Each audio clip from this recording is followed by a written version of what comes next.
Latar belakang. Cita adalah suatu istilah yang merujuk pada 8 cita-cita atau tujuan utama yang harus dicapai oleh Presiden dan Wakil Presiden Republik Indonesia dalam menjalankan tugasnya untuk mewujudkan kemajuan bangsa dan negara. Pada poin keempat, dalam Astacita menitik beratkan pada memperkuat pembangunan sumber daya manusia, sains, teknologi, pendidikan, kesehatan, prestasi, olahraga, kesetaraan gender, serta penguatan peran perempuan, pemuda, dan penyandang disabilitas.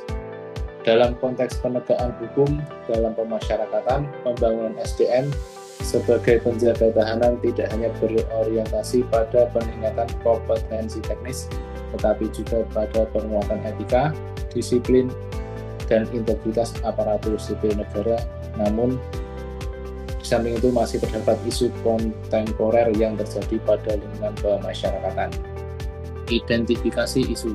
Yang pertama adalah perlakuan khusus terhadap tahanan tertentu. Yang kedua, masuknya barang-barang terlarang ke ruang tahanan.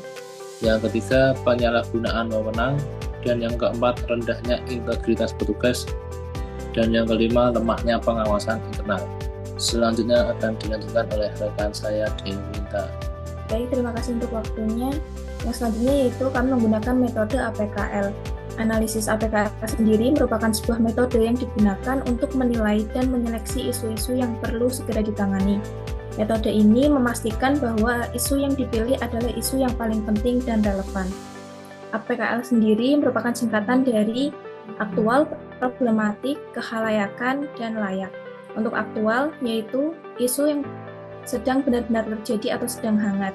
Kemudian untuk problematik, yaitu isu yang memiliki dimensi masalah yang kompleks sehingga mendesak untuk dicarikan solusi agar tidak menimbulkan masalah yang baru. Untuk K sendiri ada kehalayakan, yaitu masalah tersebut menyangkut hajat hidup orang banyak atau berdampak luas pada masyarakat dan juga instansi. Untuk L yaitu layak, isu tersebut masuk akal, realistis, dan relevan untuk dicarikan solusinya. Kemudian untuk analisis isu sendiri dengan menggunakan metode APKL, yaitu ada 5 isu kontemporer. Yang pertama ada perlakuan khusus terhadap tahanan tertentu dengan total skor akhir 13. Yang kedua ada masuknya barang terlarang ke ruang tahanan dengan total skor akhir 15. Yang ketiga ada penyalahgunaan wewenang dengan total skor akhir 12. Yang keempat ada rendahnya integritas petugas dengan total skor akhir 16. Dan yang kelima ada lemahnya pengawasan internal dengan total skor akhir 13. Untuk rincian arti nilai skor sendiri, yang pertama yaitu 1 yaitu sangat rendah, 2 rendah, 3 sedang, 4 tinggi, dan 5 sangat tinggi. Selanjutnya akan dilanjutkan oleh rekan saya, Mas Ganza. Untuk selanjutnya adalah analisis SWOT. Isu yang pertama adalah perlakuan khusus terhadap tahanan tertentu. Kekuatan, adanya SOP pengamanan tahanan yang jelas. Untuk kelemahan, tekanan ekonomi mempengaruhi profesionalisme petugas. Peluang 1. Program reformasi birokrasi pemerintah. 2. Pelatihan integritas dan anti korupsi. 3. Ancaman, yaitu adanya intervensi dari pihak luar dan kerjasama ilegal antara tahanan dan oknum petugas. 2. Masuknya barang terlarang ke ruang tahanan. Kekuatan, tersedianya CCTV dan sistem pengawasan. Kelemahan, rendahnya kesadaran pelaporan pelanggaran. Peluang, pemanfaatan teknologi pengawasan digital. Ancaman, masuknya barang terlarang ke ruang tahanan dengan cara-cara tertentu. Yang ketiga, penyalahgunaan wewenang. Kekuatan, dukungan pimpinan terhadap reformasi birokrasi. Kelemahan, masih adanya oknum petugas yang menyalahgunakan wewenang. Peluang 1. Program reformasi birokrasi pemerintah dan pelatihan integritas dan anti korupsi. Ancaman, menurunnya kepercayaan masyarakat. Yang keempat, isu rendahnya integritas petugas. Kekuatan, adanya kode etik dan disiplin pegawai. Kelemahan, kurangnya pembinaan integritas secara berkala. Peluang 1. Pelatihan integritas dan anti korupsi serta sistem reward dan punishment yang lebih tegas. Ancaman, risiko pelanggaran disiplin dan tindak pidana. Yang terakhir, isu lemahnya pengawasan internal. Kekuatan, struktur tugas dan tanggung jawab yang sudah jelas.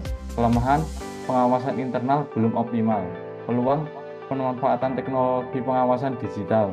Ancaman, risiko pelanggaran disiplin dan tindak pidana. Untuk selanjutnya akan dijelaskan oleh Mas Ferry. Terima kasih Mas Ganza. Untuk selanjutnya yaitu tabel rekomendasi alternatif penyelesaian isu. Untuk nomor 1 yaitu perlakuan khusus tahanan tertentu. Penyebab yaitu hubungan pribadi dan tekanan pihak luar. Alternatif penyelesaiannya yaitu rotasi tugas dan penerapan SOP yang ketat. Tahap setiap alternatif meliputi 1. Evaluasi SOP, 2. Rotasi tugas, dan 3. Pengawasan berkala. Hasil yang diharapkan yaitu terciptanya perlakuan yang adil terhadap tahanan. Untuk para pihak yang terlibat yaitu petugas jaga, pimpinan, dan pengawas internal. Untuk nomor 2 yaitu masuknya barang terlarang ke ruang tahanan.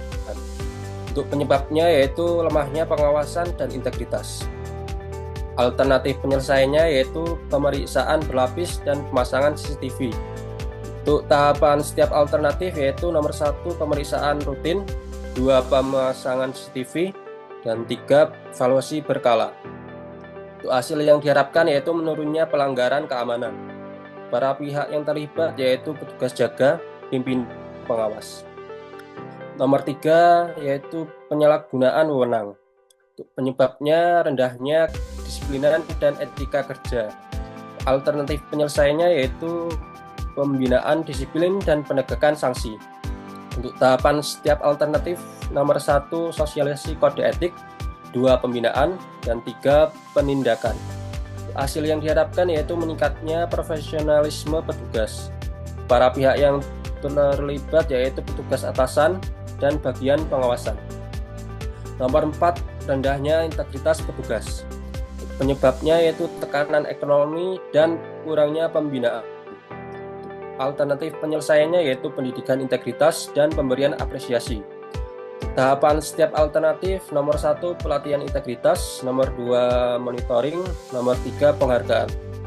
Hasil yang diharapkan yaitu terbentuknya budaya kerja berintegritas.